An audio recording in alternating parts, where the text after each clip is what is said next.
Hello and welcome as we come together to say farewell and celebrate the life of Bert. Today we face one of life's difficult moments as we come to terms with the loss of someone who has been such a significant part of our lives.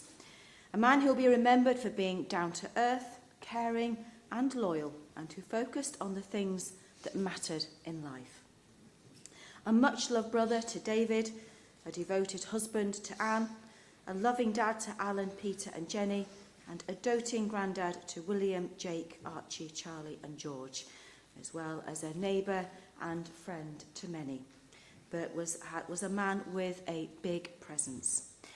Popular and well-liked, he was indeed the rock of the Bircher family. Solid, dependable and wise, he was loved and admired by everyone who knew him. When I met up with the family a couple of weeks ago to discuss this service, they were absolutely adamant, despite their grief, that today should be very much a celebration of Bert. However, sitting here now, it can feel like an impossible task, but we must remind ourselves that there is indeed much to celebrate about this remarkable man. So, this is what we will do. Through music, poetry and several tributes, we will celebrate a life that you all felt privileged to be a part of. And on behalf of the family, I would just like to pass on their gratitude and appreciation to the funeral directors, Ben Lloyd's Funeral Care in Cheadle-Hulme, and to all the families, friends, neighbours and the staff on Ward A5 at Wythenshawe Hospital who've all provided such an enormous amount of love and support during this difficult time. Also, I'd just like to take this opportunity to say there is one person, Peter, Jenny, Alan and Anne, would like to say a special thank you for always being there throughout theirs and Bert's life.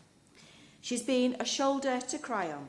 She's given a kind word of advice when needed, and she was always willing to help in any given situation, showing love, compassion and understanding. Lauren, you have been amazing throughout this process. The family cannot begin to tell you how grateful and special you are to them. They thank you from the bottom of their hearts. And the family have asked me to invite you all to join them after the service at the Kenilworth pub, where you can have a toast to Bert and continue to share your memories of him. And in honour of Bert, the family have chosen to support Parkinson's UK. If you'd therefore like to make a donation, you can do so on your way out after the service, where there is a charity box at the entrance of the chapel. We're going to start the service with a poem chosen by the children. It's called He Is Gone, and it's written by David Harkins. You can shed tears that he is gone, or you can smile because he has lived. You can close your eyes and pray that he will come back, or you can open your eyes and see all that he has left. Your heart can be empty because you can't see him, or you can be full of the love that you shared. You can turn your back on tomorrow and live yesterday, or you can be happy for tomorrow because of yesterday. You can remember him and only that he is gone, or you can cherish his memory and let it live on. You can cry and close your mind, be empty and turn your back. Or you could do what he would want. Smile, open your eyes, love and go on. And we're now going to listen to some tributes from Bert's children, Peter and Jenny, followed by a few words from Bert's closest friend, Ray. Would you like to come up, Jenny?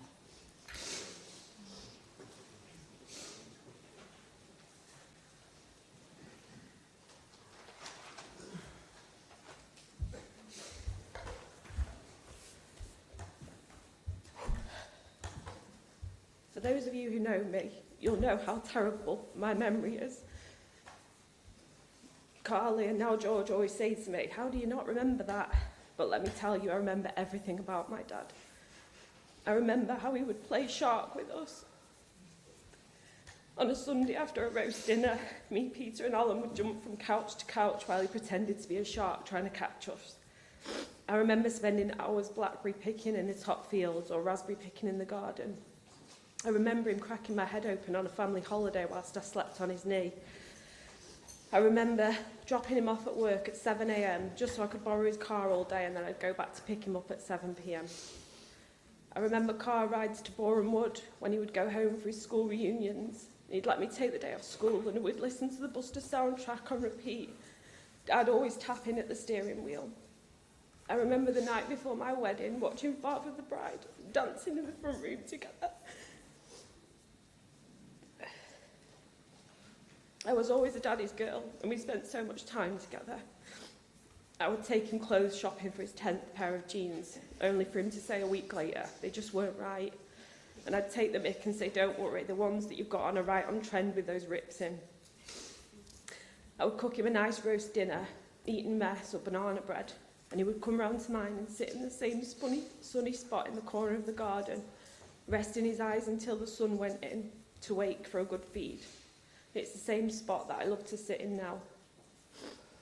I would take him to the cinema and we would watch a war film or go to the theatre to see a musical, and I even plucked the hairs on his ears. His whole life he did everything for me too, from taking me and the girls to brownies, guides or ice skating, to midnight pickups from the pub, and he always kept us safe. When I moved out, he was the first person I'd call to fix a leak, put up blinds, or more recently, decorate George's bedroom. And I still have a huge list of jobs waiting for you to do, Dad. He would do anything for anyone. He even sat on the beach in Portugal with a Ronaldo face mask on, drinking sangria and eating a calippo with me and Carly just for the laugh, because that's the kind of man he was. I could go on for hours about what an amazing dad and granddad he was, but everyone knows that. I'm told I'm just like him, and I'm honoured when I hear it. I hope I continue to be just like him and do him proud as he did for all of us. Life will never be the same without him, and I miss him every day. I'm so grateful I got 40 years with the best dad anyone could wish for. I love you, Dad.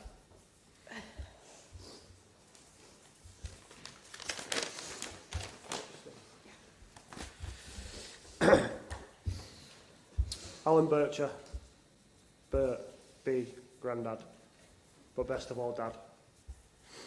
No amount of time prepares you for the feeling I have right now. A huge lump in my throat and a knot in my stomach. I know my dad, if he could give me any advice right now, standing here, he'd say, take your time, Peter, stay calm. My dad was the most patient person I've ever met. The hours he spent teaching Bill, myself, Jenny to swim, ride our bikes, not to mention teaching us to drive. I can hear him now saying, well, you can try again, as I told him I'd failed my theory test for the 5th time. He was always proud of us. And I'm sure many of you know my dad wasn't a football fan. He had no interest in it whatsoever. Apart from when it came to me playing, there wasn't a game he didn't watch. Every Sunday morning he was there supporting me. There wasn't anything my dad wouldn't do for us. My dad always had a way of calming any situation. I was about 6 years old and my mum and dad had friends round for dinner, and I picked a candle up off the table and started to mess. I only managed to set the carpet on fire. But Dad didn't get mad or shout. His priority was making sure I was okay. He told me, don't worry, as long as you're all right, the carpet can be replaced. I sat for weeks thinking about what I'd like to say about my dad. But I could honestly talk all day. He enjoyed the simple life, walked with his dogs, sunbathing wherever or whenever he could. He loved nothing more than a family barbecue, and every evening he would always have his cup of tea and a cake of some kind. He really was the most caring, kind, loving dad you could wish for. You only have to look around today and see how loved our dad was and always will be. I can't imagine my life without him. I will miss everything about him, but for now, night, Dad, rest easy.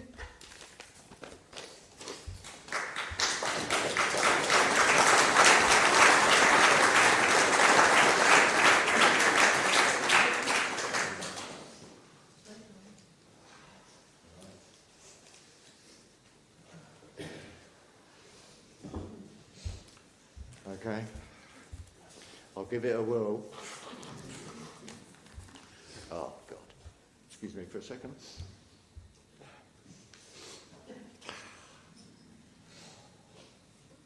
It's not only that my eyes are bad, my wife just scribbled it out because we'd lost it, right? So, page 1. Well done, darling. Right. Good to hear you. Oh, darling, sorry about this. Good to see you here. today, I like in 2 words,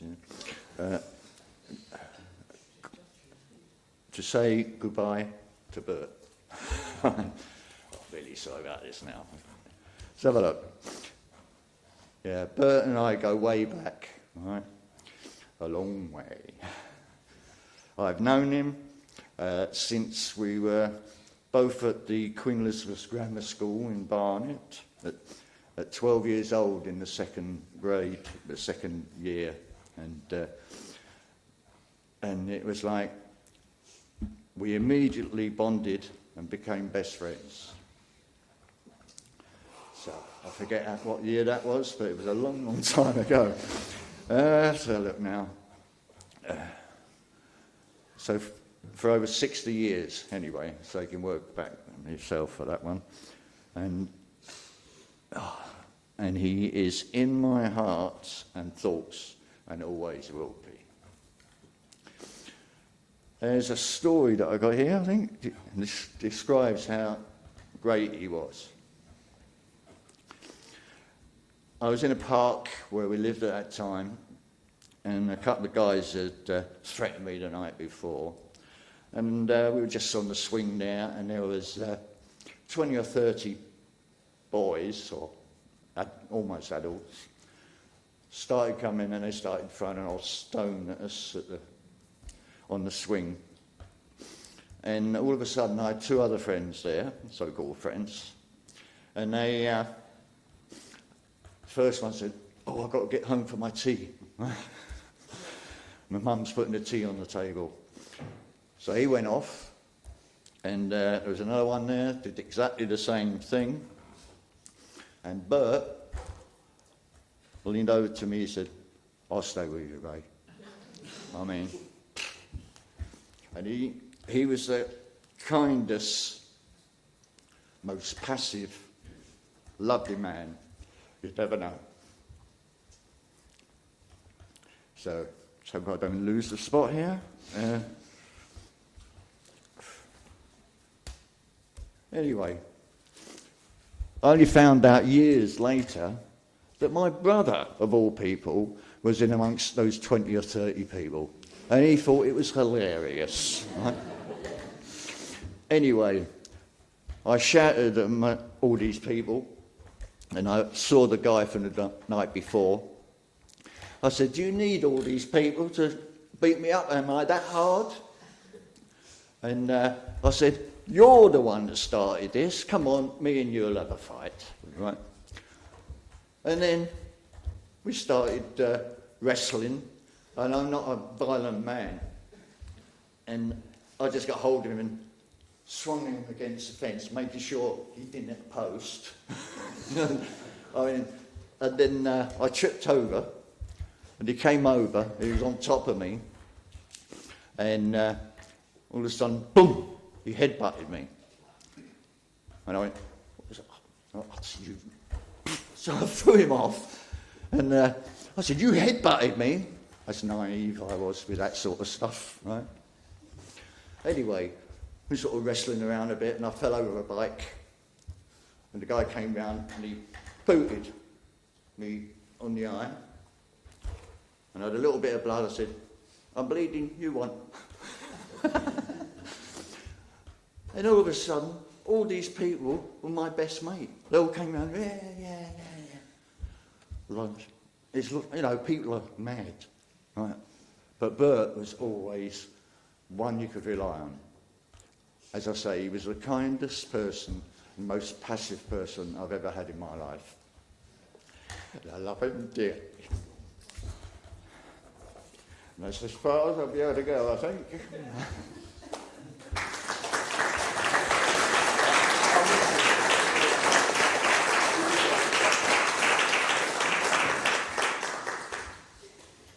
Well done, Jenny, Peter and Ray. These things are not easy, and you did him proud. Thank you. Well, to be a saint is to be yourself. This quote, once said by an American monk and writer, epitomises Bert to a T. For Bert was affectionately referred as Saint Bert. Generous to a fault, thoughtful and kind, nothing was too much trouble when it came to supporting others. In fact, Bert couldn't say no because he liked to help those in need.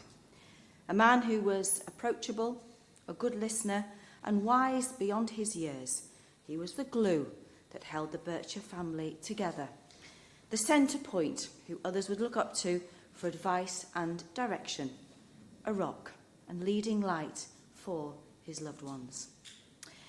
Alan Keith Bircher, or Bert, started his life in the summer of 1951 in Borehamwood, Hertfordshire. Born to his mum Iris, who was a seamstress, and dad Bill, who was a carpenter, Bert had one younger brother, David, and together they had a happy childhood, surrounded by love, patience and kindness, a foundation that guided Bert throughout his life. A bright boy, even then, Bert passed his 11 plus and attended Queen Elizabeth Grammar School, where he held his own in most subjects with a flair for English and maths. It was at this time when he met his lifelong friend Ray, with the two teenagers becoming with similar interests in music, which became a mutual passion. On leaving school, Bert attended college to train to be a draftsman, and then on qualifying he had various jobs working for several companies, including BSP Limited. His career in technical drawing continued when he moved up to Stockport, working for OMIE, before progressing to Mawson's and finally British Aerospace in Chester, where he was involved in designing parts for aeroplanes. Meticulous, patient and thorough, Bert was ideally suited to this line of work. And although at times it was challenging travelling up and down the country, he in turn found the work fulfilling and rewarding. Then, when Bert was in his mid-30s, he and his two friends, Ray and Ron, took the plunge by opening up a music shop in Altrincham. Already living in the area, Bert joined their friends and together they formed Music Mania, pursuing a passion selling records, which they did for several years. In the meantime, an 18-year-old Bert had met the woman who was to become the love of his life at the Lair, at the local club in Borehamwood. Tall, blonde and with beautiful blue eyes, Anne knew that Bert was the one for her. Once a connection was made, the two youngsters started a courtship, with their early days being full of adventures, trips in Bert's bright yellow Bedford van, weekly visits to the cinema, evenings at the Green Dragon and the Shooting Stars pubs, and quiet nights listening to music. Often they'd fall asleep together on Bert's mum and dad's couch, simply enjoying being in each other's company. Then, 6 years later, Bert and Anne celebrated their wedding on the 19th of July 1975 at All Saints Church, when Bert was 24. As you know, Bert and Anne were soulmates, the best of friends. There is no doubt that they were meant to be together, and throughout their 50 years of marriage, their love for one another was plain to see. Although complete opposites, with very different personalities, their relationship worked beautifully. They began their married life in Leighton Buzzard, later returning to Borehamwood to raise their 4 children, Alan, Lisa, Peter and Jennifer. Although they suffered the heartbreaking loss of baby Lisa at just 23 hours old, their love and resilience helped them through even the darkest of times. Growing up, the children recalled their dad as nothing less than brilliant.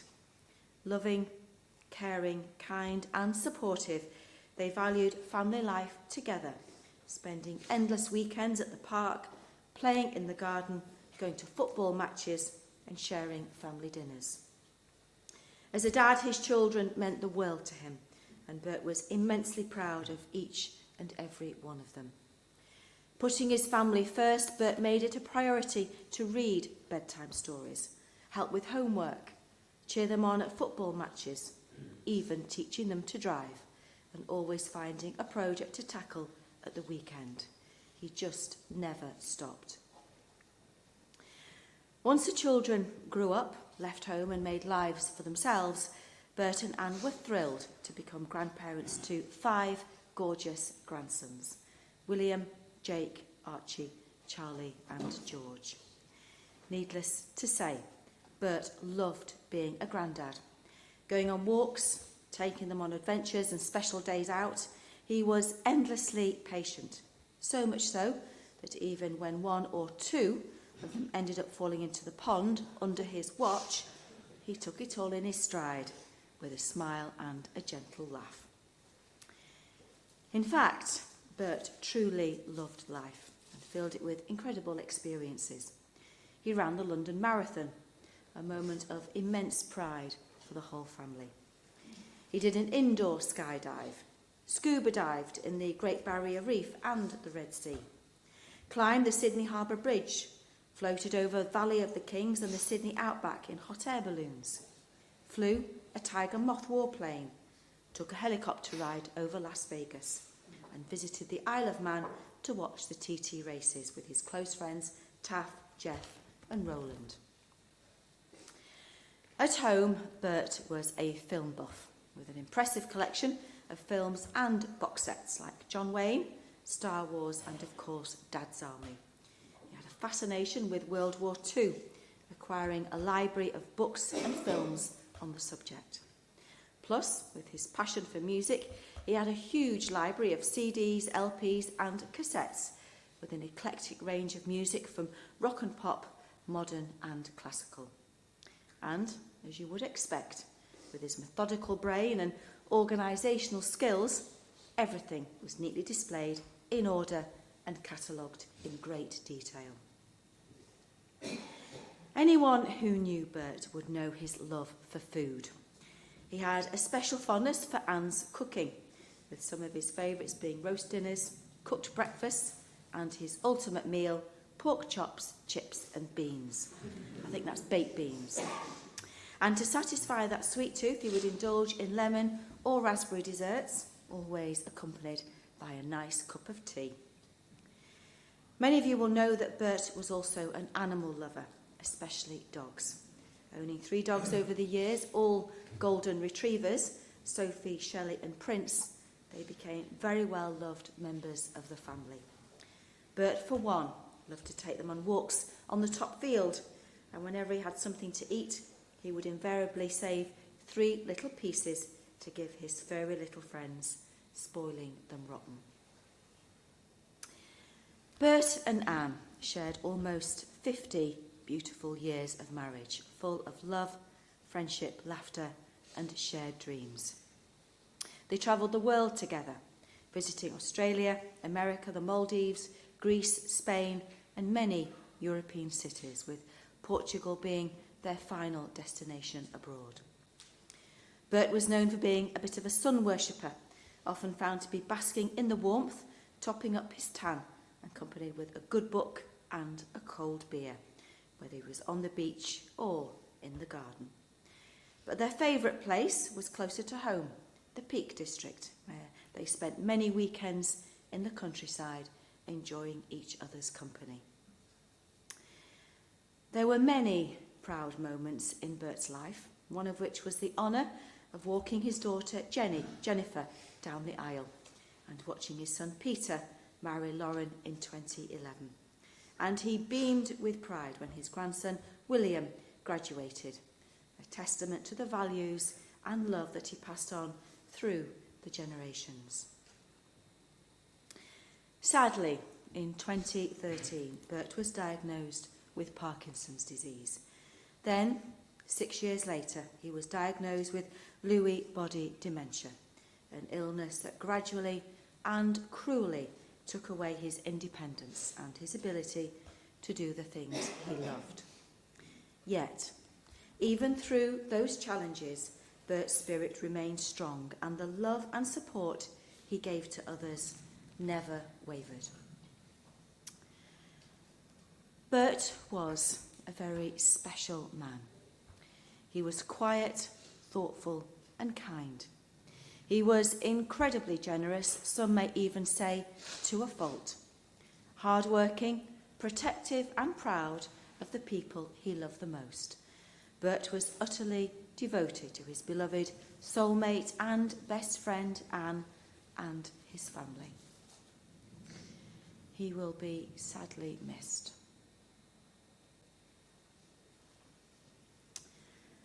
Well, ladies and gentlemen, we're now going to listen to our next piece of music by ELO, a group that Bert especially liked. And I invite you, as we listen to the music and watch the visual tribute on the screen there, to reflect on your own memories of Bert and what he meant to you.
Lots of beautiful, special memories there to cherish.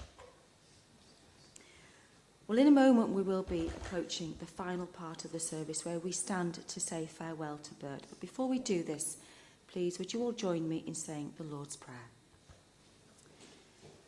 Our Father, who art in heaven, hallowed be thy name. Thy kingdom come, thy will be done, on earth as it is in heaven.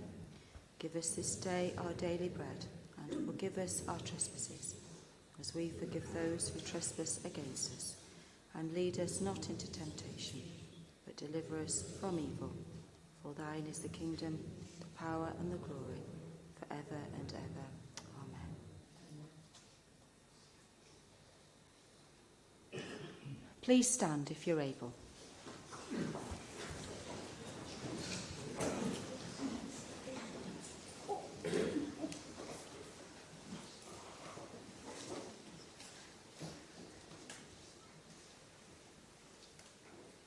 We commit the body of Alan Keth Bircher to its natural end, giving thanks for everything he was and everything he contributed to our lives.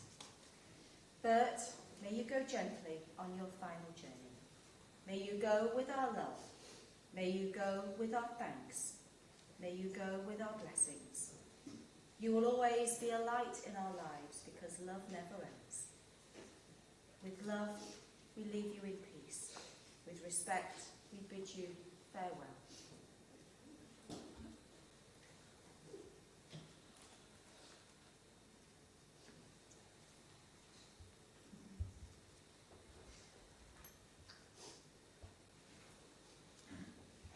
Thank you. Please be seated.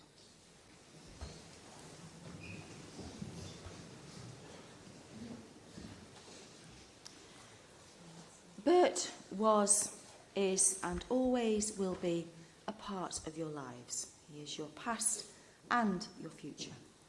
Try to take comfort in knowing that Bert still lives on inside each and every one of you who loved him, because love is the eternal connection. As long as we have love, then the memory of Bert will never fade and he will still live on. He was such a positive influence on all those who had the pleasure of knowing him, especially his family. Leave now with gratitude in your hearts for the memories you have of Bert and for all that he gave you and for the richer you are now in having known him. And finally, in the words of the poet Peter Tatchell, death is not the end, but the beginning of a metamorphosis. For matter is never destroyed, only transformed and rearranged, often more perfectly. Witness how in the moment of the caterpillar's death, the beauty of the butterfly is born, and released from the prison of the cocoon, it flies free. Keth, Gabby.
Keth, Gabby.